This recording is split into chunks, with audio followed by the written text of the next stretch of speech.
Bonjour et bienvenue à Pack the Pod, donc votre rugby clubhouse pendant ce moment du Covid. Alors moi c'est TK, Terry Coffin, je suis l'américain de notre petit groupe d'amis qui sont réunis par la rugby. Je ne suis pas tout seul, heureusement je suis là avec un grand dreadeux qui s'appelle Charlie Bayer. Coucou, ouais, il faut dans chaque club de rugby un dreadeux, paraît-il, la légende le raconte, pour le coup c'est moi.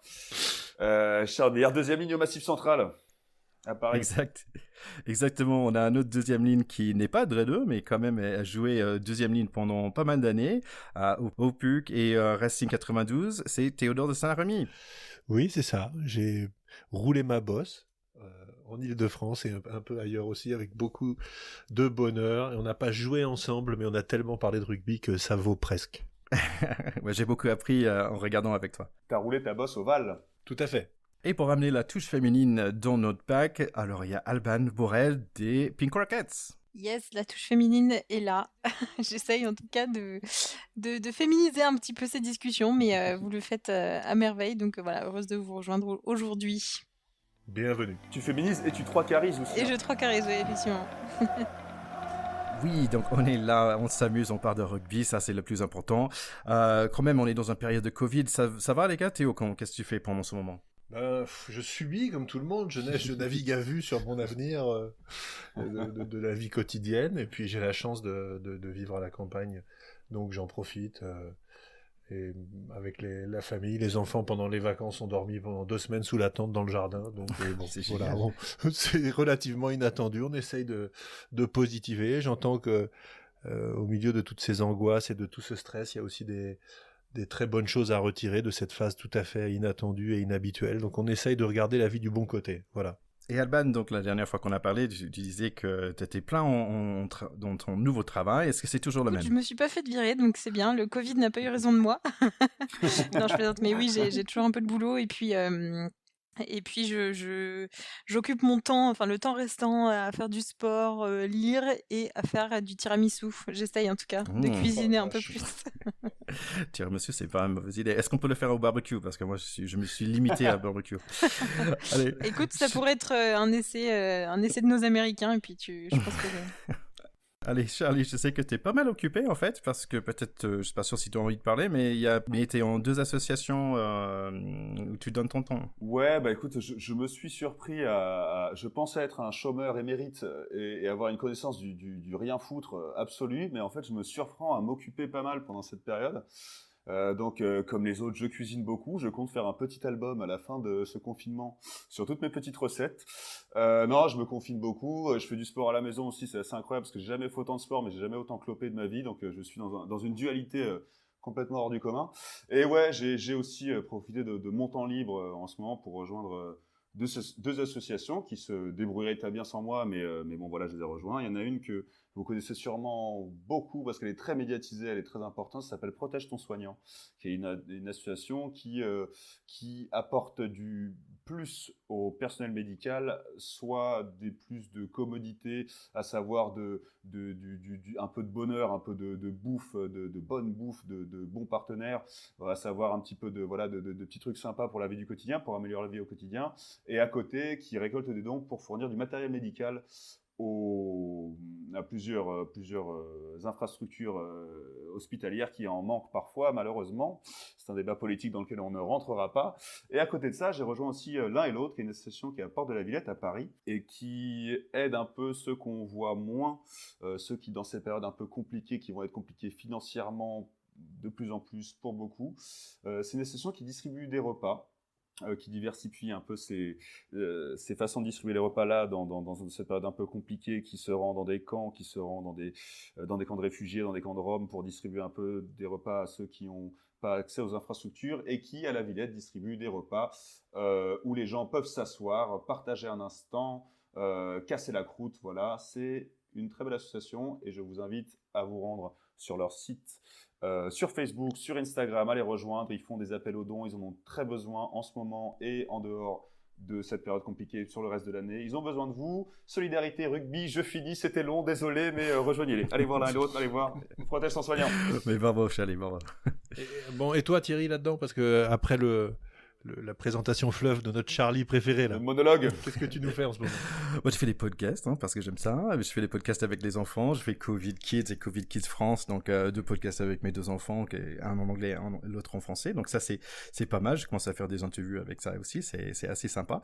Non, bon, les gars, il faut qu'on parle de cet épisode-là, parce qu'on s'est bien amusé il y a 2 semaines où on a parlé de notre 15 de France de rêve, et on a décidé, tiens, ça peut être pas mal de faire un 15 international de rêve. Donc les règles sont très simples, c'est on peut choisir des joueurs qui sont non actifs et qui sont pas français pour trouver les 15 de nos rêves. On y va, les gars? Eh ben c'est parti. C'est parti, j'attends que ça. Je suis prêt pour une fois.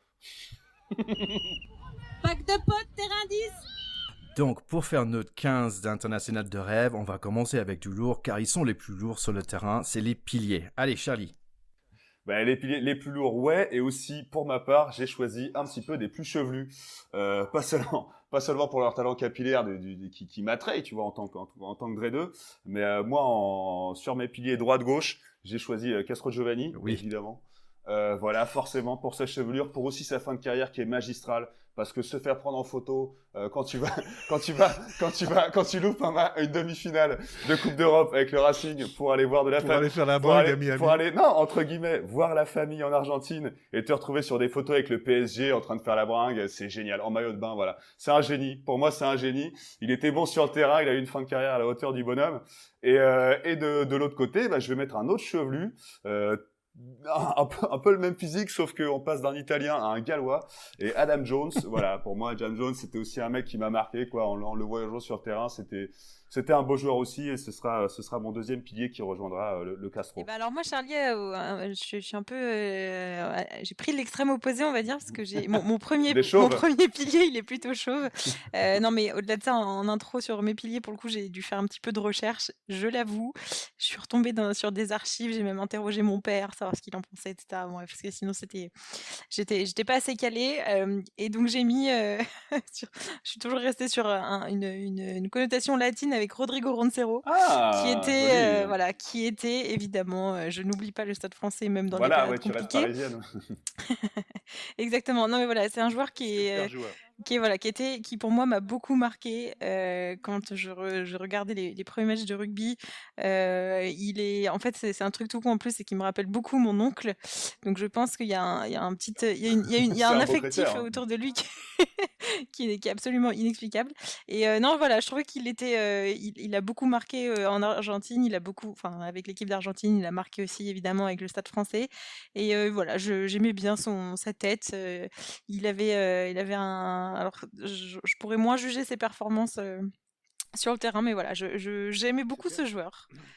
C'était un joueur très costaud, qui a été quand même assez régulier, qui a fait une grosse carrière, et il me semble, je voudrais pas dire de bêtises, mais je crois qu'il était médecin, ce gars-là. Il a fait partie des derniers joueurs à avoir fait des études vraiment de haut niveau et en même temps embrasser une carrière de rugby professionnelle. T'as pas trop envie de passer entre ses mains quand même. Je suis pas sûr que je lui confierais ma santé, mais en tout cas, il avait fait les études. C'est pas impossible, ouais. Mais moi, sur lui, un truc qui m'avait marqué, qui a rien à voir, mais qui me fait beaucoup rire à chaque fois, je sais pas si vous avez cette image, mais il y avait dans les derniers matchs qu'il faisait, il y avait le Stade Français qui avait cette espèce de maillot dégueulasse avec Blanche de Castille mais non, devant. faut pas dire ça. Et il y avait un plan, non, mais parce qu'il y avait un plan que je trouve magique en fait, il y avait juste la cabane de Roncero comme ça qui était filmée, et on avait l'impression que Blanche de Castille inspirait et expirait. Au fur et à mesure tu voyais ce gros bide parce qu'il fait quand même partie des derniers piliers à bide, quoi. Il avait été un peu costaud, oui. Et voilà, c'était une image qui me faisait vachement marrer, quoi. Il a fait respirer Blanche de Castille sur son maillot, c'était drôle. Pour moi, mon souvenir avec lui, c'est chaque fois, c'est oh non, pas lui, quoi. Quand l'Argentine jouait contre la France, et chaque fois, il était un peu hors jeu, il chopait le ballon chaque fois, mais non, pas lui, qu'est-ce qui se passe, mais non. Ouais, c'est vrai, il a été un peu la terreur noire de certaines lignes françaises.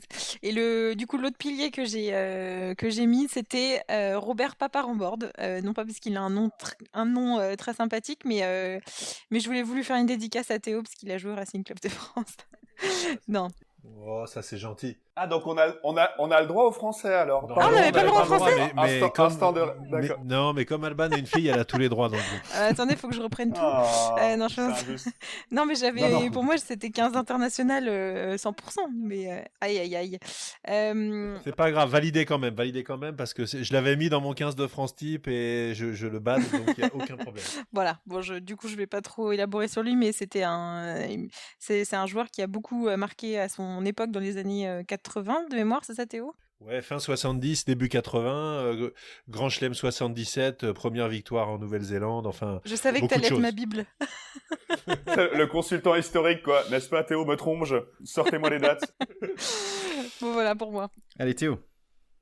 Alors moi, je rejoins la nationalité argentine, mais j'ai en cherché un autre que j'adorais, et j'adore son après-rugby aussi. C'est un garçon qui s'appelle Omar Hassan, qui a fait une très très belle carrière sous l'équipe d'Argentine, qui est natif du Liban, ou en tout cas ses parents étaient d'origine libanaise. Omar Hassan, ça fait pas très argentin au départ. Donc déjà, il y a un parcours de vie comme ça que je trouve toujours sympa. Et puis c'est un type qui ressemblait, qui avait un gabarit et une stature à la Pavarotti, et qui est devenu artiste lyrique après. Il avait une voix de stentor, de temps en temps on le voyait sur les troisièmes mi-temps animer des trucs en poussant la chansonnette avec un coffre pas possible.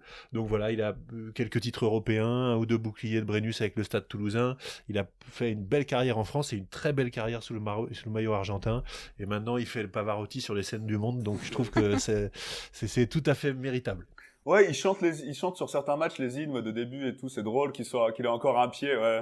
Bon, et effectivement, j'aime aussi ces parcours avec des noms qui sont un peu improbables, qui se retrouvent à défendre les couleurs du pays qui était un pays d'adoption. Tout ça, je trouve ça toujours très chouette. Tu t'imagines de trouver au pub, lui, ça serait superbe, quoi. Chanter des chansons de carrière. Exactement. Non, mais j'ai 2-3 sons à lui proposer, ouais.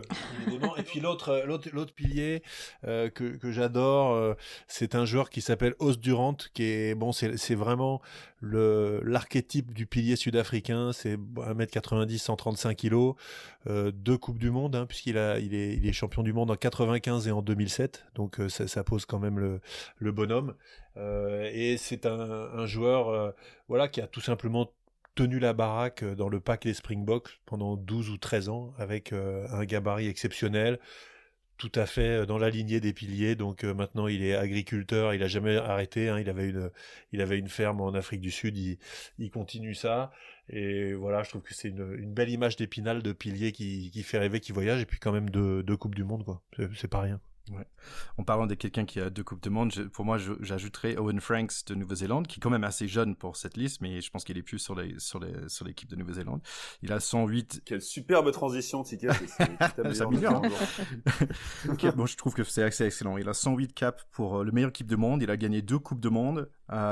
Tout ça avec 0 essai.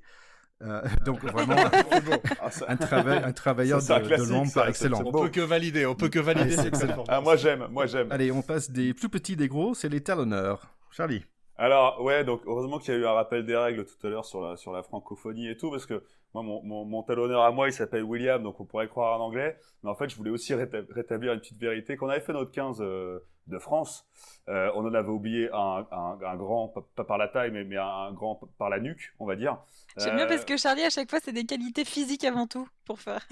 Non, mais j'ai donné une leçon, mais moi, c'est William Servat, voilà, quoi, qu'on a un peu oublié dans notre 15 de France, et qui est quand même un putain d'animal, et je pense qu'il faisait vraiment partie des joueurs qui, à leur poste, étaient badés par les adversaires. Et voilà, je voulais le placer là. Je sais que j'aurais dû le placer la semaine dernière, mais comme moi, je suis un peu comme Alban, je respecte pas les règles, voilà.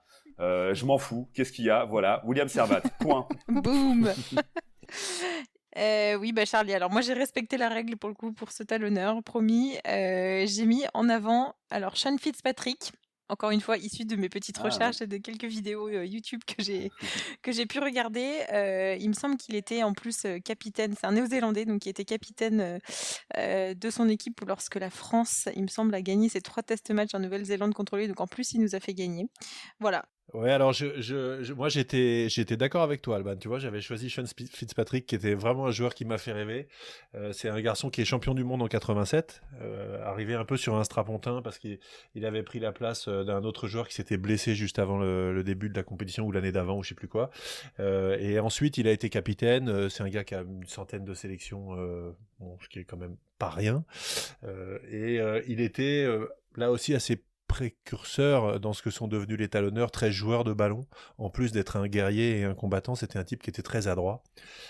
Donc j'avais le même que toi, mais comme tu l'as dit, j'en donne un autre que j'ai adoré, c'est Keith Wood, le joueur irlandais que j'ai vraiment admiré beaucoup pour et son style et son énergie, son éternelle énergie, et puis ses courses. Voilà, c'est un joueur qui était probablement pas le plus costaud, pas très comparable à un joueur comme William Servat, mais super joueur que j'ai beaucoup aimé aussi. Bah, Théo, tu as pris un joueur que j'aime bien parce qu'une fois, je me souviens, j'avais des potes irlandais et je disais, c'est qui ce monsieur? Et il dit, c'est the Raging Potato. En fait, c'est la patate enragée quand même sur son nom. Donc je trouve ça quand même excellent parce qu'il est chauve comme patate et quand même comme surnom, c'est superbe. Keith Wood qui a été Lion britannique également, et je redis, si vous retrouvez sur internet ce reportage qui s'appelle Dans la mêlée avec les Lions sur la tournée une des tournées des Lions britanniques dans l'hémisphère sud, où Keith Wood est chef de tribunal avec un balai de chiottes comme marteau, et il est extraordinaire. Et c'est aussi toute l'identité du rugby, ses à côté. On sent que c'était un mec très marrant, très sympa. Donc moi, pour pas mal de ces joueurs-là, c'est aussi des gars avec qui j'aimerais partir en tournée pour me fendre la gueule avec eux quand même. Donc Keith Wood, c'est sûr qu'il est là au rendez-vous. Keith Wood, c'était 2001 Player of the Year quand même pour World Rugby, donc c'est pas rien. Il a marqué 15 essais, qui était pendant longtemps le record de on va dire les premières 5 dans le pack, qui ça vient d'être battu par un jeune américain quand même, qui s'appelle Joe Tuafete, qui est maintenant à Lyon, il me semble. Donc welcome to France, Joe. Ce patriotisme. Ouais. Parce que tu es des Américains, on monte. Donc on fera un petit suivi l'année prochaine sur notre Américain qui doit être un peu samoan sur les bords. Allez, si on passait vraiment à des vrais travailleurs de l'ombre, je trouve que quand même en ce moment, c'est vraiment un âge d'or des deuxièmes lignes. On a Itoje, Brody, Retelak, Iban, Esbet et tout ça. On a des grands joueurs de deuxième ligne. Mais quand tu regardes dans le passé, quand même, moi je vais démarrer, si je peux, avec Martin Johnson. Tu dirais c'est un mec d'une autre époque quand même.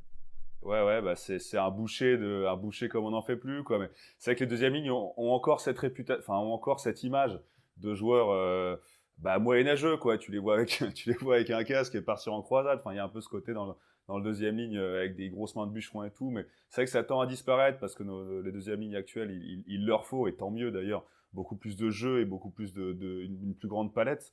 Mais on garde cette image du deuxième ligne un peu sale. Et oui, clairement. Ton choix va dans ce sens-là, quoi. Alors, ton deuxième, Charlie.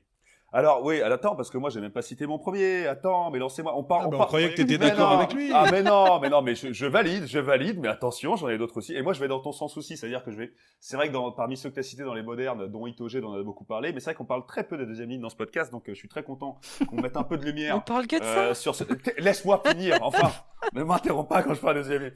Non, pour moi, c'était évidemment Paul O'Connell, a.k.a. Poc, qui est un peu le bruit que tu entends quand sa main se posait sur les joues ou sur la nuque d'un adversaire.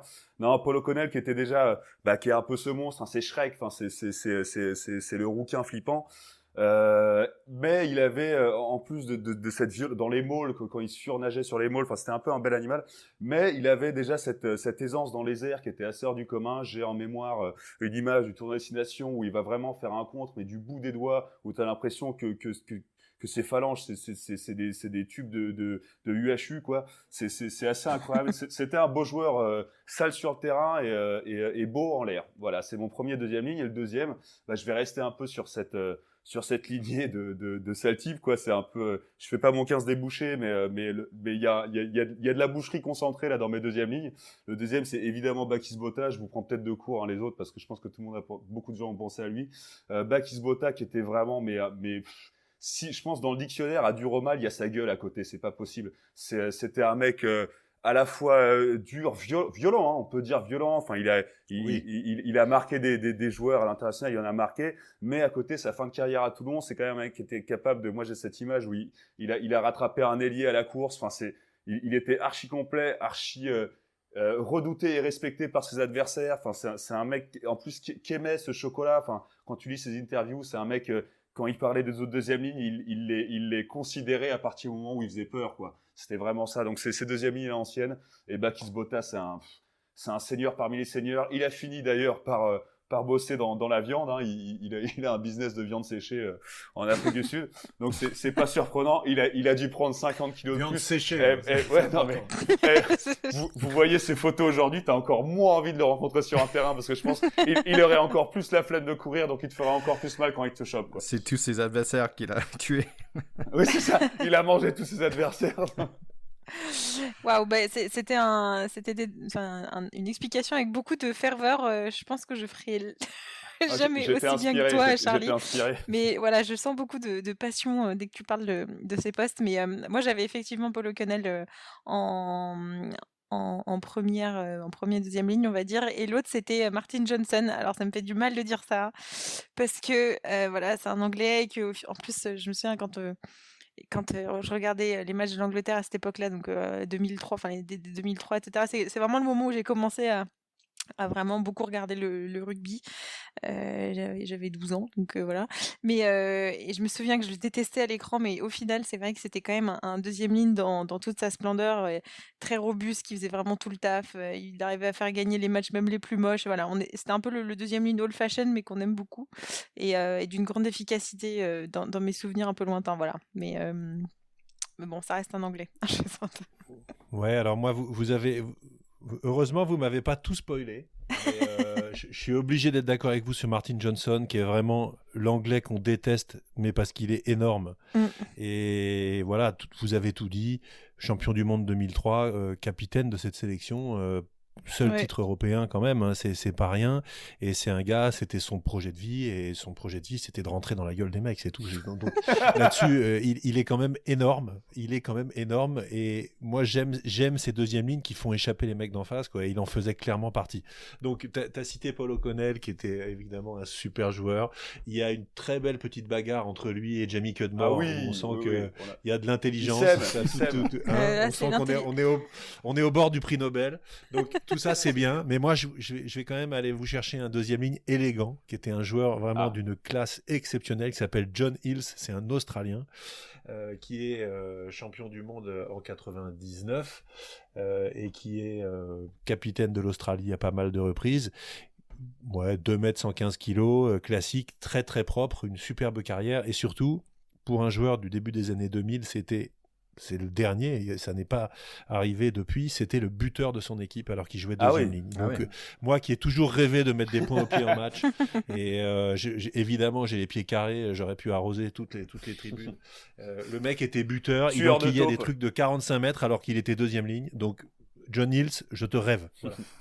Juste pour la petite anecdote de O'Connell Cudmore, il y avait eu un super truc sur Canal+ quand il faisait la séance rugby, je crois que ça s'appelait, où pour la Saint-Valentin, ils avaient un peu interrogé tous les grands connards, hein, de Top 14, si tu veux, beaucoup de deuxième ligne, et ils leur demandaient de dire des mots d'amour un peu, quoi. Et ils ont demandé à Jamie Cudmore quel est le joueur dont il était amoureux, et dans un grand sourire, il dit Paul O'Connell, quoi.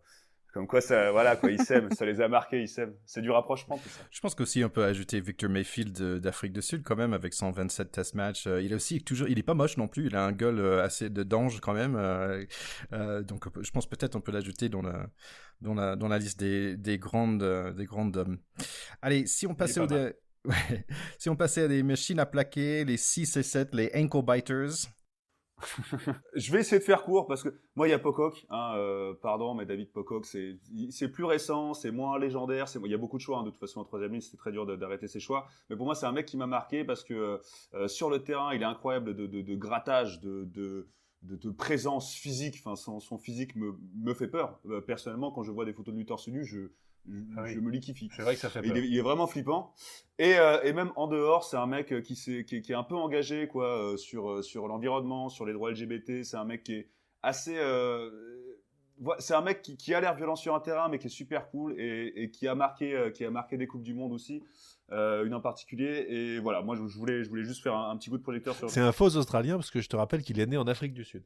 D'où éventuellement une proportion à la guerre, oui, de sa sud-africanité, tout à fait, forcément, qui est plus évidente. Mon deuxième, on va pas s'arrêter là-dessus parce qu'en vrai, je le hais. Et c'est pour ça que je le nomme. C'est Richie Non, tu l'aimes. Ouais, Richie Tu l'aimes. Mako. Cette espèce de. C'était quoi? On avait une chanson avec les copains, c'était Richie Mako rentre sur le teco. Parce que c'était, voilà, toujours à la limite de la règle, toujours, mais brillant, évidemment. Deux Coupes du Monde à son actif. Enfin, bon, écoute. Alors effectivement, c'est une évidence pour Mako. Je l'avais également dans mes troisième lignes L favoris. Pour rappel, il a été nommé 3 fois joueur de l'année par World Rugby en 2006, 2009 et 2010, ce qui est assez exceptionnel pour un joueur. Je pense qu'aujourd'hui, il fait vraiment partie des... Enfin, dans les joueurs modernes évidemment, mais c'est un mec qui est connu aussi je pense, en dehors des frontières du rugby et voilà, Ouais. il a une aura aussi internationale. Enfin, c'est une star internationale et c'est vrai, comme tu le dis, sur le terrain, je pense que ça reste le joueur le plus haï de tous, enfin, ou un de ceux. Et voilà, je lisais tout à l'heure un article comme quoi ceux qui disaient que Richie Mako était toujours hors jeu étaient des mauvais perdants. Donc voilà, on finira là-dessus. On est beaucoup de mauvais perdants. Ouais, je pense aussi. Mais et l'autre que j'ai cité, moi, c'était François Piénard, alors qui a peut-être pas forcément été un grand joueur dans sa longévité avec l'Afrique du Sud, mais voilà, je trouve qu'il représente un symbole très important dans le rugby et il a été là. Enfin, c'était le capitaine de l'Afrique du Sud en 95 et voilà, je trouve qu'il a su mener ses hommes pendant cette période qui était assez compliquée où le rugby a pris une place très importante pour un pays, mais aussi dans le monde entier. Et voilà, je trouve que pour le symbole, il est à noter. Et puis en plus, je pense que c'était un très bon joueur sur le terrain, mais je pense que Théo saura m'en dire plus par rapport à ça. Je pense que ce qui est intéressant, il a joué que 29 fois pour l'Afrique du Sud et après il a eu une super carrière dans le cinéma où il a fait The Bourne Identity, Ocean's 11, The Martian. On peut pas tout faire. C'est sûr. Non, François Pinard, au-delà du nom qu'on est obligé de bien aimer, même si ça s'écrit pas comme nous on aimerait l'écrire, c'est effectivement un joueur emblématique d'une époque, qui est une époque un peu troublée aussi, parce que le titre de 95, il est pas complètement ils l'ont volé parce que la demi-finale contre les Français, bon, on n'en reparle pas. La finale contre les All Blacks, il y a quand même eu cette histoire de tous les mecs qui se sont tapés la dysenterie la veille et compagnie, c'était un peu bizarre sur les bords. C'est touchy. Voilà, plus les soupçons quand même autour du dopage plus ou moins présumé de l'équipe, et bon, on en reparlera peut-être. Il n'en reste pas moins que François Pinard était un grand joueur, un grand capitaine, et qu'il a incarné cette époque, et je trouve qu'il est tout à fait éligible. Alors moi, j'ai été chercher 2 joueurs un petit peu moins récents, Zinzan Brook, qui pour moi était vraiment le troisième Linel qui sait tout faire, d'une très grande adresse, champion du monde 87, bon, défait en 95 par les Sud-Africains, mais une magnifique carrière, All Black également avec son frère Robin. Moi j'aime bien les histoires de fratrie, j'en ai une autre pour après, et puis en plus il s'appelle Zinzan Valentine Brook, ma fille s'appelle Valentine, donc j'étais obligé de le prendre. Et puis l'autre troisième lignel que j'aimais bien, c'est un joueur écossais qui est pas très connu, mais c'est surtout une anecdote qui me fait penser à lui. C'est quand même un gars qui a été international à de nombreuses reprises, qui a été dans les Lions britanniques, qui s'appelait Rob Wainwright. Il jouait troisième lignel, et ce garçon-là était médecin militaire. Et un jour, il jouait un match, il y a quelqu'un qui a fait un malaise dans la tribune, il a pris conscience de ça, il est sorti du terrain, il est monté dans la tribune, il a fait un massage cardiaque au mec, il l'a sauvé, et il est redescendu finir son match. Donc moi, rien que pour ça, le mec, je peux pas m'empêcher de le mettre là, parce que c'est vraiment... c'est des histoires qu'on peut pas inventées tellement elles sont incroyables et que je trouve absolument magnifiques, et du coup c'est devenu une légende à ce moment-là dans son pays, dans son équipe, etc. C'était pas un match international, hein, c'était un match de club ou de province, je me rappelle pas. Donc Rob Wainwright, super troisième lignel, et en plus héros d'un jour. Superbe cette histoire. Bah écoute, à ça j'ajouterais Schlackburger, parce que c'est un type de burger qu'on va trouver dans un film de Tarantino. Sinon, j'ai cherché pour des petits pays quand même, et j'ai trouvé Todd Cleaver des États-Unis, parce que quand même 14 ans avec 100 caps, il a aussi joué au 7, donc pourquoi pas. Et je pense que Jamie Cudmore, un peu quand même au niveau des joueurs canadiens, je pense que c'est un des plus grands joueurs canadiens. Mais je dirais en réalité quand même, il y a Sam Warburton de Pays de Galles, qui franchement, il y a un super vidéo sur YouTube par un gars qui s'appelle Squidge Rugby, qui vient de se mettre dans le monde de podcast aussi, Squidge, qui c'est très difficile à entendre parce qu'il parle avec un grand accent british qui est assez très très vite, mais regardez Sam Warburton Squidge sur YouTube et il décrit pourquoi Sam Warburton il est tellement bon, tout le travail qu'il fait, et c'est vraiment vraiment intéressant. Génial. On note surtout que tu réussis à nous placer un Américain dans chaque Ça devient quand même douteux. C'est la dernière. Et un jour, on va faire l'équipe de foot américain de nos rêves et on va te foutre des Français. Tu vas voir ce que ça fait. Il y en a un, peut-être deux, donc ça va. Richard Tardit. Voilà. Je pense que là, on passe à les plus polyvalents des avants. En fait, je pense que tous les avants qui ont plus de 1m80, ils rêvent d'être le numéro 8. Donc, Charlie, est-ce que tu peux démarrer? Ouais. Alors, attention, tous les avants qui savent jouer au rugby rêvent d'être numéro 8. Non, faut préciser. Ou qui croient qu'ils savent. Ou qui croient, oui, exactement. Ils croient qu'ils sachent. Écoute, moi, ça va être très rapide parce que je sais qu'on prend beaucoup de temps là, donc je vais être très rapide, très évident, et je ne dirai qu'un mot: Paris C. Voilà.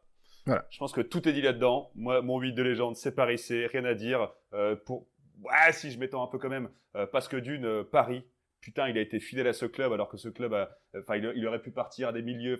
Il a été fidèle à ce club, il a fait des choses formidables dedans. Et comme il a porté un club de Paris qui a été un peu pourrissant pendant certaines années, où il l'a quand même porté, il a fait pareil avec l'équipe d'Italie. C'est un peu le leader body, quoi. Il a été capitaine de ces deux équipes, pas toujours florissantes. Et c'était un mec, tu ne peux que le bader. Ce gars, c'est incroyable.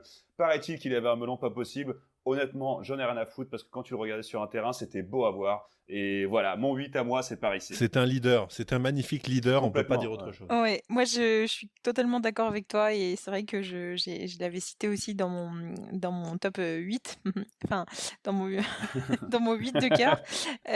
Effectivement, j'aurais ajouté sa capacité à embarquer des hommes, même quand il parle même pas dans sa propre langue, c'est-à-dire que les discours au Stade Français pour réveiller les mecs, même quand ça allait mal là, dans ces quelques dernières années, c'était un vrai capitaine, et il y allait quoi qu'il arrive, quoi. Donc je trouve c'est vraiment beau et assez impressionnant à quel point il a réussi aussi. Il a une certaine longévité, hein, de manière générale. Et voilà, après j'avais aussi hésité avec Kieran Reeds, actuel Néo-Z, encore meilleur joueur du monde en 2013, qui a fait 2 Coupes du Monde, qui est un Superman à son poste. Voilà, mais Paris c'est en premier. Évidemment. Alors moi, je vais vous emmener au Pays de Galles. Vous avez parlé de Warburton. Moi, un gars un peu avant qui m'a vraiment fait rêver, qui s'appelle Scott Quinnell, qui était un joueur de Llanelli et du Pays de Galles, qui avait 2 frères, donc Craig Quinnell qui jouait deuxième ligne, et un autre qui s'appelait Gavin. Je crois pas qu'il était international. Scott Quinnell, c'est 1m80. 13 ou 14, 125 kilos, donc le numéro 8, un peu bedonnant, très très costaud, avec une grande facilité, et surtout un roi de la percu, mais énorme. C'est-à-dire que quand il jouait à Llanelli, j'avais un copain qui avait été voir un match là-bas, et qui m'avait dit, mais quand le 15 tape, et une chandelle, et que Scott Quinnell récupère le ballon et qui se lance, t'as tout le stade qui fait qui vibre, et tu sens que tout le monde se dit c'est pour qui la percu. Et donc là, ce mec-là, je l'adore. En plus, 3 frangins, les 3 125 bars, donc des cimetières à poulets de première catégorie. Je peux même pas imaginer le menu de Noël chez les Quinnell avec Madame Quinnell au fourneau. Tout ça, ça me fait rêver. Donc, Scott Quinnell, je te rêve. C'est la fratrie numéro 2 après les Tulagi en assassinat de poulet, quoi. Ouais, ils sont pas mal. Je pense que vous avez tout dit. Et bien, j'ajouterai juste Laurence Dallaglio. Dallaglio. L'anglais. Alors, Dallaglio, j'y avais pensé. C'est probablement un fils d'immigré italien, parce que Dallaglio, il n'y a pas plus rital que ça. Mais en anglais, c'est impossible à dire. Dallaglio, je sais pas comment ils disent ce truc-là. Dallaglio. Daglio. Allez, on passe sur des petits généraux, les numéros 9. Ouais, Vas-y, alors, encore une fois, je vais peut-être faire un peu trop original. Moi, je vais citer Keller. Voilà, je vais citer Keller parce que bon, il a quand même eu une belle C'est Brian carrière. Keller de Nouvelle-Zélande. Brian Keller, absolument, de Nouvelle-Zélande. Parce qu'il a une fin de carrière assez amusante. Hein, on va y revenir, mais d'abord, je vais commencer en disant plus rugbystiquement que c'est quand même le fer de lance un peu de ce type de numéro 9, archi physique, archi dense. C'est-à-dire que tu disais justement pour lancer les 9, les petits généraux, on a l'habitude de ce mec un peu plus gringalé que les autres, mais qui a cette capacité de leader des gros. Ouais, lui c'était un 9e avant. Lui c'était clairement, voilà, c'est l'exemple type du 9e avant, qui était lourd, le bison on l'appelait, enfin c'était vraiment, il était beau à voir jouer je trouve.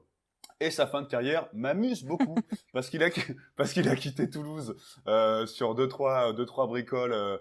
Voilà, il paraît qu'il s'est lié d'amitié voire plus avec la famille Noves.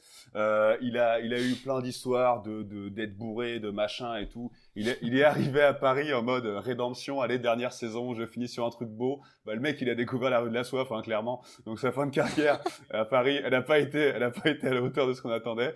Mais moi, je voulais le citer parce qu'au-delà de ces petits déboires qui arrivent avec des joueurs, ben voilà quoi, chacun son caractère, chacun sa trempe. Au-delà de ces déboires, c'est le représentant des 9 puissants, on va dire, voilà, des 9 des 9e avant, comme tu dis Théo. C'est un bourrin. Un bourrin, ouais. Vrai. Oui. Et ouais, bah alors c'est vrai que tu m'impressionnes parce que du coup j'ai même pas pensé à lui et en fait en t'écoutant c'est vrai qu'il était solide comme on dit. Tout à fait solide. Tout à fait solide, ouais. Moi je m'étais noté George Gregan, l'Australien, Oui, un joueur très élégant. oui, Ouais. qui exactement, tu m'as ôté les mots de la bouche, mais qui encore une fois à l'époque où je m'instruisais au rugby, m'épatait par sa je sais pas, il avait effectivement une classe et je trouve qu'il avait un style de jeu encore un peu à l'ancienne avec beaucoup de enfin pas à l'ancienne mais comment dire? Beaucoup de évidemment un stratège comme tous les 9 mais je trouvais je sais pas, il avait un rugby, un type de rugby que je regardais un peu les prouesses aussi de Gareth Edwards, dans le type de vitesse de course et cetera et je trouve que George Gregan il avait il avait une certaine fusée aussi un peu aux jambes et voilà, il avait une vitesse de course de mémoire, assez impressionnante et un sens du jeu qui était assez fou et qui a beaucoup marqué l'équipe d'Australie à son époque. Oui, je suis tout à fait d'accord avec toi, Alban, parce que je trouve que c'est un gars qui, t'as l'impression qu'il rendait tout facile autour de lui. C'est comme quand tu vas au café, c'est comme au bureau, le mec il vient de faire le café pour toi. Tu dis, ah oui, c'est superbe ce mec, tu vois, il fait le petit pass juste au bon moment. Et aussi, je pense que, je suis pas sûr comment le dire, mais quand même d'être un des premiers blacks dans cette position de numéro 9, je trouve que c'est assez important. Je sais qu'aux États-Unis, dans le foot américain, ça prenait beaucoup de temps qu'on a eu finalement des quarterbacks noirs. Et maintenant, c'est assez connu et maintenant, c'est normal, on va dire, mais ça prenait beaucoup de temps. Et je pense que pour lui, d'être un des premiers blacks dans sa position, de numéro 9, de petit général, je pense que c'est important. Et 139 caps aussi, quand même. Oui, c'est sûr qu'il a un record de cap qu'il a détenu pendant un certain temps. Gregan, c'est ça, c'est tout ça, et c'est une longévité extraordinaire. C'est vrai que c'est un joueur qui a été indéboulonnable. Moi, je vais aller chercher un joueur sud-africain, champion du monde en 95, surtout pour son style et sa gueule. C'est-à-dire que c'est vraiment le demi de mêlée racé au bon sens du terme, avec une gestuelle, une qualité technique extraordinaire, pas très costaud, entouré de monstres, puisque les Sudaf de cette époque, ils ont toujours cette culture du jeu extrêmement physique. Donc Joost van der Westhuizen, qui malheureusement est mort de la maladie de Charcot, ou une saloperie comme ça, ça a fait un petit peu parler aussi, parce que, toujours pareil, c'est à quoi il tournait à l'époque. Il y avait pas mal de joueurs de cette génération, on avait parlé de Chester Williams, du troisième lignel aussi, qui est mort récemment d'une tumeur, etc. Il y avait un super docu de Stade 2. Ouais, c'est un peu... Bon, c'est un peu douloureux. Il en reste pas moins que ce joueur-là qui a été champion du monde avec quelques gestes de classe, y compris en finale contre les Néo-Zélandais, etc. Et puis il avait ce regard bleu acier qui en faisait un joueur avec une espèce de gueule d'ange dans un monde de mammouth là. Donc moi j'étais toujours très très marqué par l'élégance de ce joueur. Donc voilà, s'il nous écoute de là-haut, j'aimais bien te voir jouer, juste. Est-ce que je peux faire un petit pause vocabulaire? Parce que là, tu as utilisé un mot indéboulonnable. Indéboulonnable. Alors, indéboulonnable, c'est le contraire de boulonnable ou de déboulonnable, plus exactement. Donc, quand tu Ça m'aide pas du tout. Quand tu prends un boulon, tu serres quelque chose très très fort avec une clé, tu vois, et un écrou d'un côté et puis une tige de l'autre, quoi. Et tout ça, c'est... Donc là, déjà, tu me donnes 3-4 mots de plus que je dois rechercher parce que... Alors, un boulon. Non, bon, on continue. Est-ce que Ticket, on pourrait pas songer pour le podcast à un petit jingle apprenez le français dans les yeux d'un Américain. Avec nous. Allez, learn French with rugby. Les expressions de France.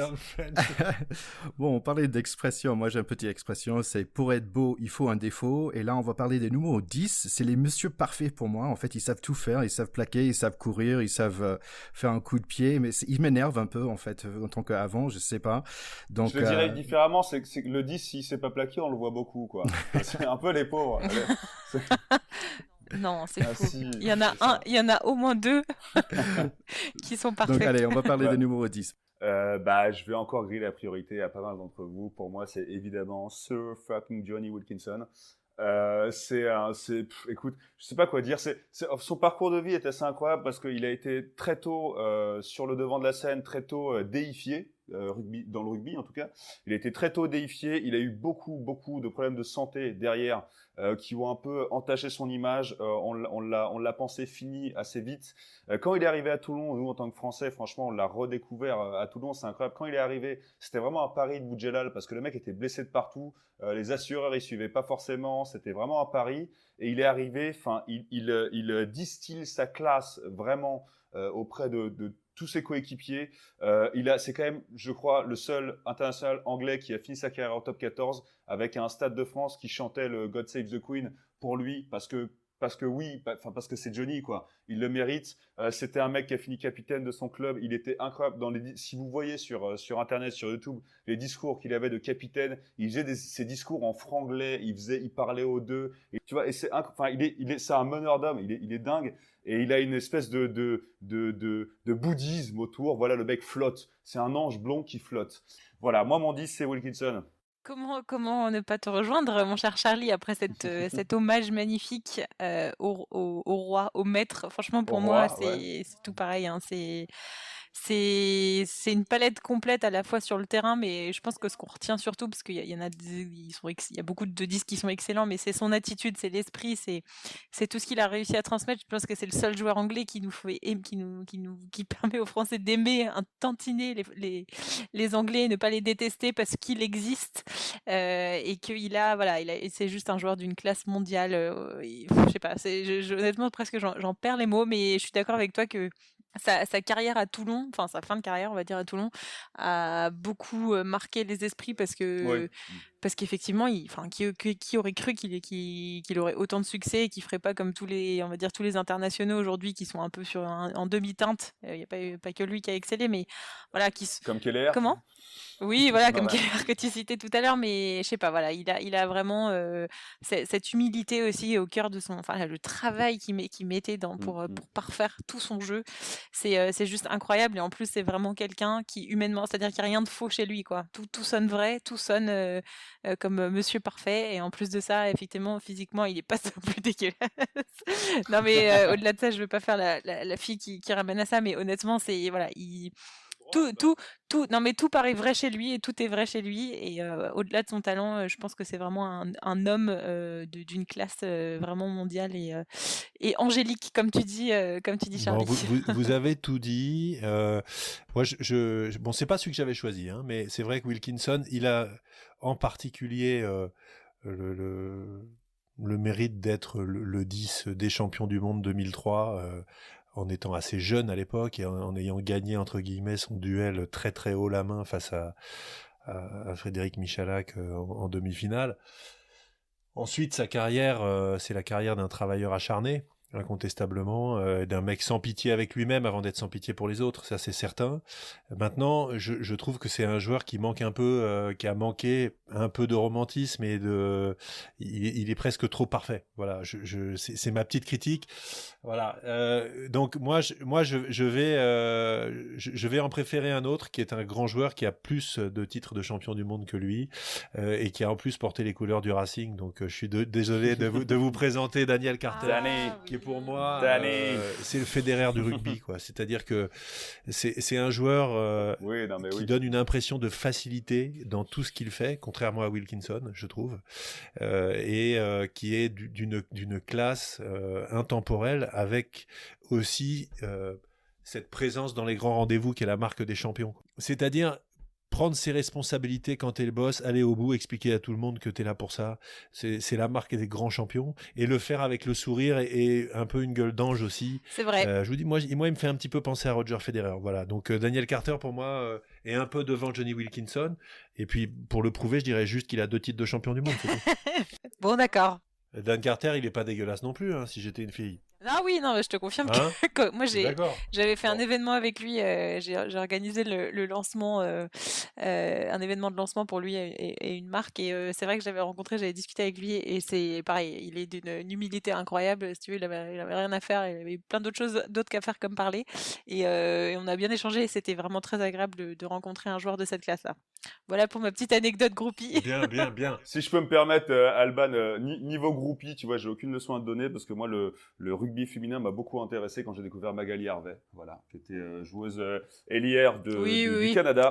Elle a marqué beaucoup d'esprits en 2014. N'est-ce pas? Oui, et comme je comprends ces esprits, des grands esprits sans doute. Oui.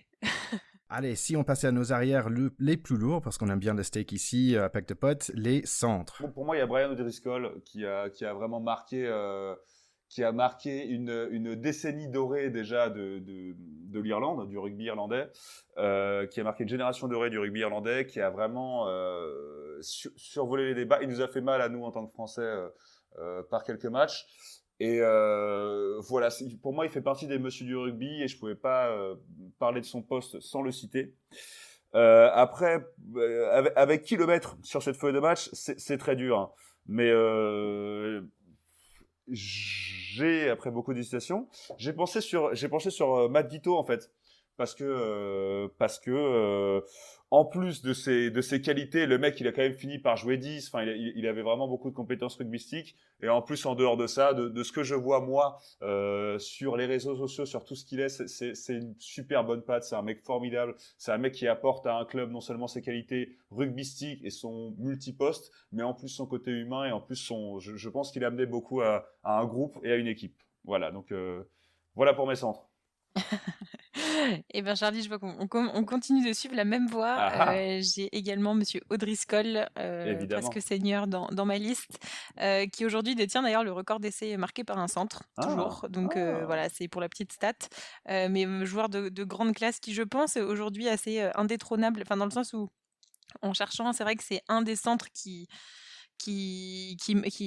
a marqué vraiment toute une génération, et j'ai eu un peu plus de mal à trouver le deuxième, et je suis tombée sur un joueur un peu plus moderne, on va dire, qui est encore en activité, c'est Sonny Bill Williams, qui est un joueur épatant par sa palette de jeu, dans le sens où il a commencé au rugby à 13, il me semble, il est passé à 7, il est passé à 15, il est d'une complétude assez effarante, et une capacité, enfin d'un niveau technique, je trouve, sur le terrain qui est incroyable.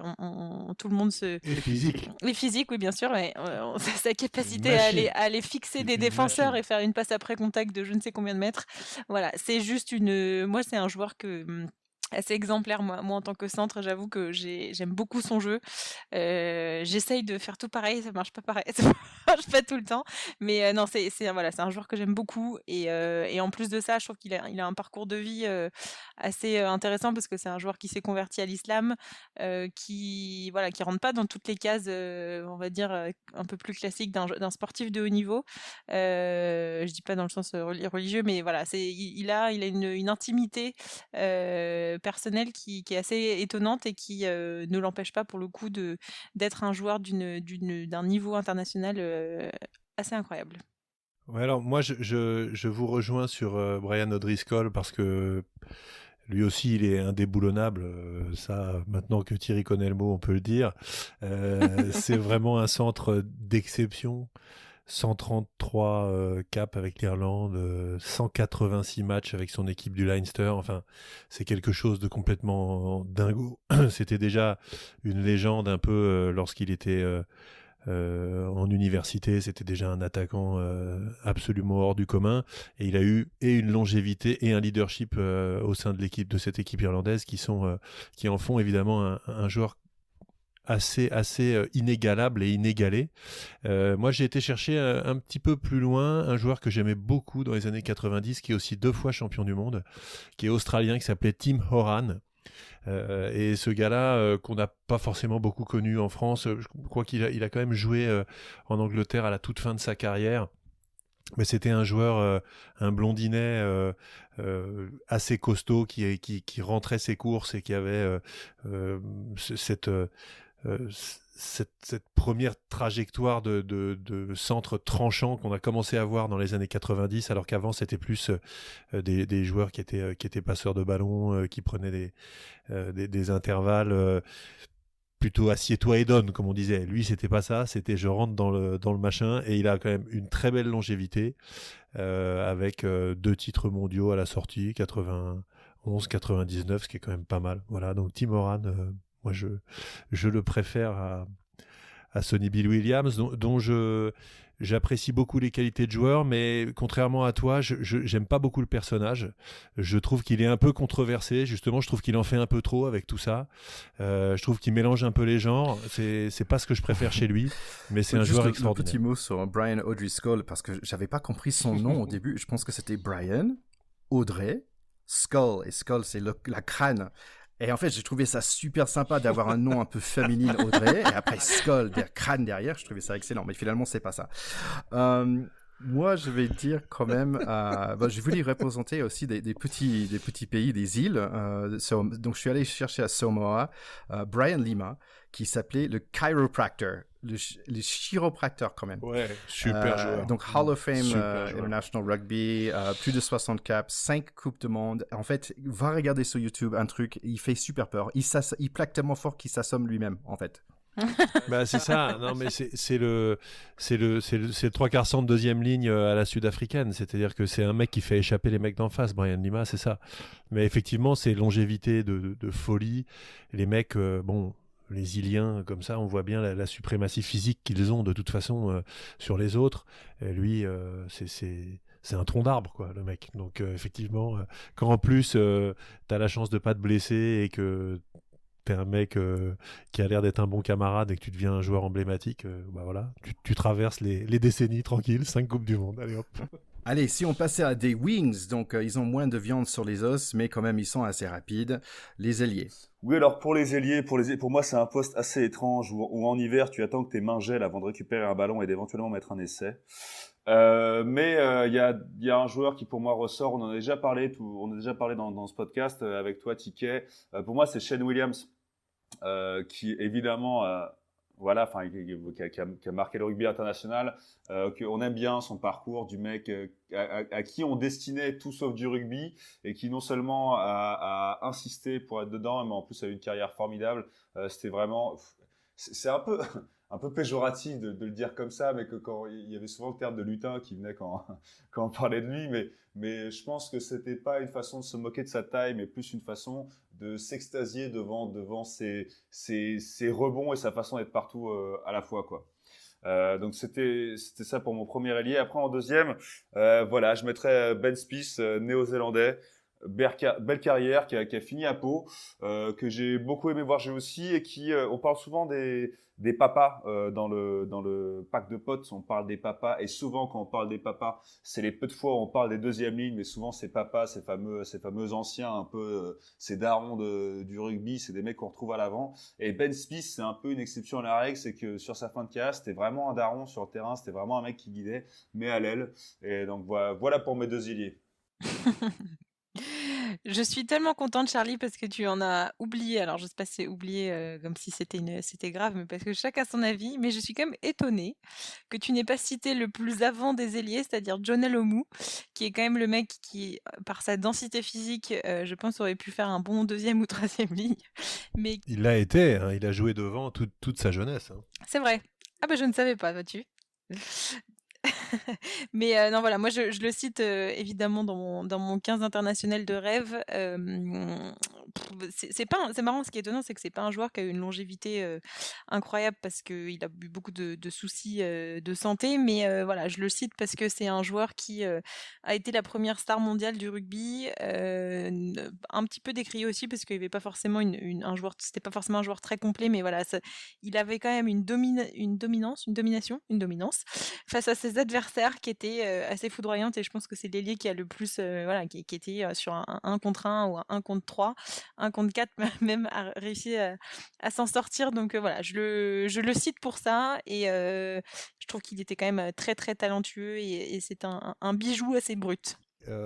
Effectivement, Jonah Lomu, il y a un avant et un après Jonah Lomu même pour l'objet rugby au niveau mondial, quoi. C'est-à-dire que même si tu connaissais rien au rugby, ça a tourné en boucle la demi-finale de 95 contre les Anglais où il marche sur Rory Underwood 2 fois de suite avant d'aller marquer, où il le fait voler comme un fétu de paille alors que le mec était quand même pas précisément une ablette.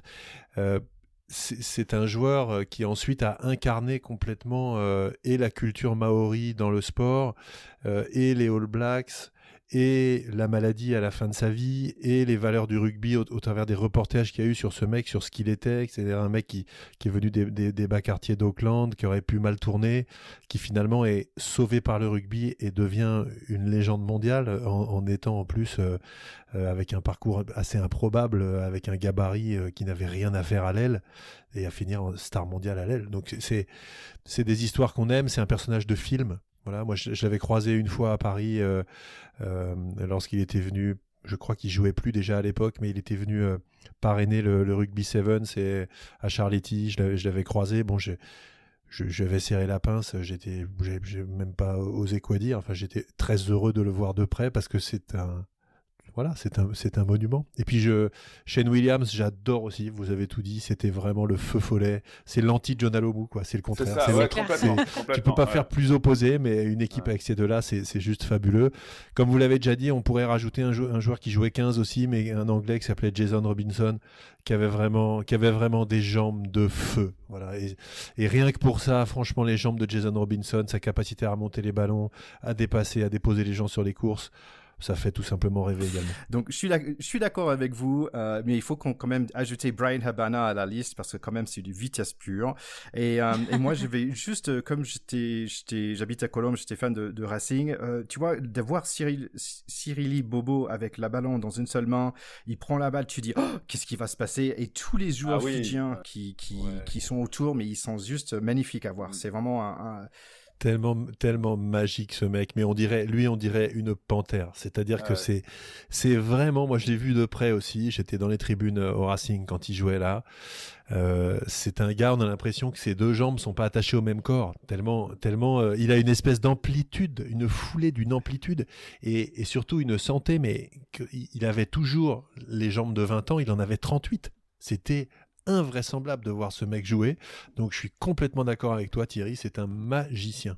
Bon, numéro 15, les gars. Numéro 15, des arrières. Tu veux que j'enchaîne? Écoute, moi ça va être super simple. Donc si on parle du 15, moi évidemment je vais parler de El Majo Juan Martín Hernández, un type donc argentin qui a joué longtemps pour Paris, mais d'abord en rose pour Paris Stade Français, qui est parti faire un petit tour du côté de Toulon à la fin, qui a joué aussi pour le Racing, une carrière super riche. Il nous a fait beaucoup de mal en 2007. Il nous a, en tant que Parisien, il a amené 2 titres aussi de champion de France. Un joueur très complet, un joueur super beau à voir. J'ai eu beaucoup de peine pour lui. Je sais plus quelle année c'était, mais je me souviens avoir été dans le stade à ce moment-là quand il s'est pris un Toulagui dans la gueule et que voilà quoi, un joueur aussi qui a subi beaucoup de blessures et qui ont un peu entrecoupé sa carrière. Mais voilà quoi, Hernandez, très très bon joueur. Ce serait le 15 que je mettrais en ouvreur de mon équipe. Effectivement, alors moi j'aurais pas placé El Mago comme on l'appelle en 15 parce que pour moi il a plus joué à 10 et enfin à l'ouverture et au centre.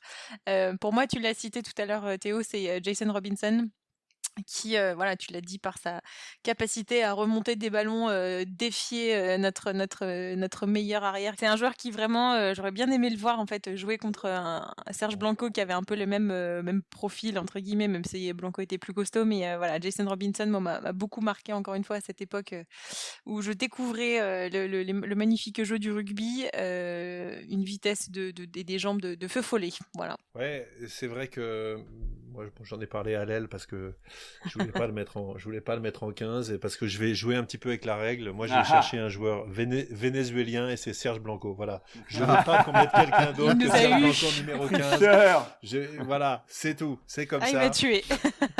Non, s'il fallait pas mettre Serge Blanco. C'était dur, hein. Honnêtement, c'était dur. Ouais, c'est très dur. J'aurais bien été chercher un joueur sud-africain que j'aimais beaucoup voir jouer aussi, qui s'appelait Percy Montgomery. Et son vrai prénom aussi, c'était Percival. Rien que pour ça, je dirais que franchement, il y a quelque chose. Ouais, il méritait. Non, 102 sélections, quasiment 900 points d'équipe nationale. Non, franchement, superbe joueur en numéro 15. Mais le Vénézuélien, pour moi, tient la corde. Tu l'as bien dit la dernière épisode, c'est si je dis arrière, tu dis Serge Blanco et c'est fini. C'est ça.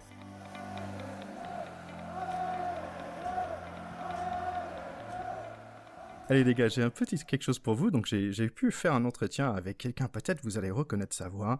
Et j'ai posé la question, qui pour lui étaient les joueurs internationaux les plus marquants? Et voilà sa réponse. Ben, il y en a plein. C'est vrai que je dis souvent que en tant que troisième ligne, on doit faire face à deux choses, la vitesse et la puissance. Donc j'ai eu quelques blessures au visage qui m'ont rappelé que ben voilà, il y avait des gens plus puissants que moi. Et donc, il fallait que je fasse attention. Et donc, en cela, des joueurs comme Tana Umaga ou Jonah Lomu, quand on les voyait venir contre nous, ben, il fallait se préparer, psychologiquement, physiquement et mentalement. Différemment d'un joueur comme Jason Robinson ou Johnny Wilkinson. Donc oui, Jonah Lomu, mon épaule se rappelle encore. Et aujourd'hui, je dis souvent que Johnny, j'ai permis de gagner la Coupe du Monde et lui m'a permis d'être le meilleur plaqueur au monde. Attends, tu veux dire que tu as eu Serge Betsen et que la seule question qui t'est venue à l'esprit, c'est celle-là? Bon, j'espère que tu as quand même un petit peu plus développé, quand même, avec un monstre du rugby français. Oui, bien sûr. Donc, revenez la semaine prochaine pour notre interview en entier avec Serge Betsen. C'était vraiment un super moment de le rencontrer et poser beaucoup d'autres questions. Tout cela n'était qu'un teasing, TK. On s'améliore. Bon, je pense que c'est un bon moyen de finir sur cet épisode. Je me suis bien régalé. J'espère que nos chers écouteurs et auditeurs, tous les deux, ils sont bien régalés aussi. Allez les gars, merci beaucoup. Oui, c'était top de vous retrouver aujourd'hui. Et à tous nos auditeurs, n'oubliez pas de vous abonner pour recevoir les petites notifications quand vous avez un nouvel épisode qui est prêt à écouter. Ça vous occupera pendant ces dernières semaines de confinement. Oui, et puis surtout, faut pas rater le prochain. Hein. Vous avez écouté celui-là, vous êtes méritant, mais là, la prochaine fois, c'est le caviar qui arrive, puisque vous allez avoir l'interview de Serge Betsen en exclusivité mondiale par Thierry Kaufmann, TK. Et franchement, c'est du lourd, ça va être magnifique. Mais c'est clair, et ça fait un petit moment qu'on parle de ce jeune inconnu qui s'appelle Serge Betsen. J'ai vraiment hâte de le découvrir la semaine prochaine. Je pense que ça va être quelque chose. Tiens les copains, ça m'a fait plaisir de vous avoir, de vous entendre encore et de parler rugby avec vous dans cette période de disette. Allez les gars, merci, ciao. Ciao. Salut. Allez, salut à tous, bye.